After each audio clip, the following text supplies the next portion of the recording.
If you find that you need to rip back your piece so that you can fix a mistake, it's easy to pick up your stitches, especially if you're using cotton. All you have to do is begin with your tail to one side and your loose stitches ready to be picked up on a needle. Then you'll grab your needle and begin to slide your stitches onto the needle. But it's very important that you remember to slide them in the correct direction. As you move all of your stitches onto the needle, orient them in the proper direction so that they're ready to be knit or purled as needed. If you find one that is backwards, you can always fix that later, but it's very important that you orient them in the right direction for knitting. Here I've picked up one in the wrong direction, and now I need to turn it around so it's in the correct direction for knitting. So I'm just going to move my needle and go ahead and pick that up in the right direction. Now you can see that all of the stitches are facing the same way. I'm going to very carefully continue to pick up all of those stitches across the row to make sure that they are oriented in the right direction for knitting or purling when I'm ready to begin my next row.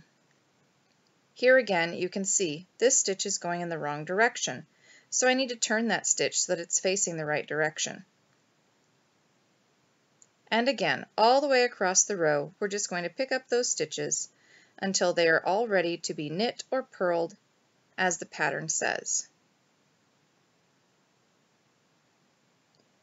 Now, if you have trouble, sometimes you'll see that you have picked up just one loop instead of the whole stitch. It's important to make sure that you are picking up the entire stitch all the way across that row.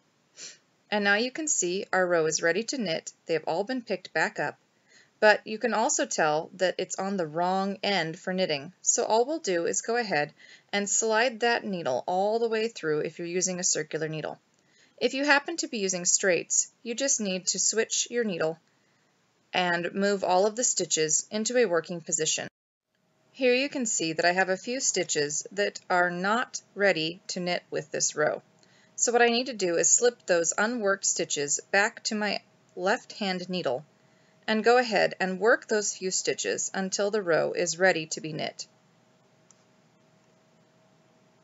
And there we are. Your row is now ready to be knit, and you may begin from wherever your pattern starts.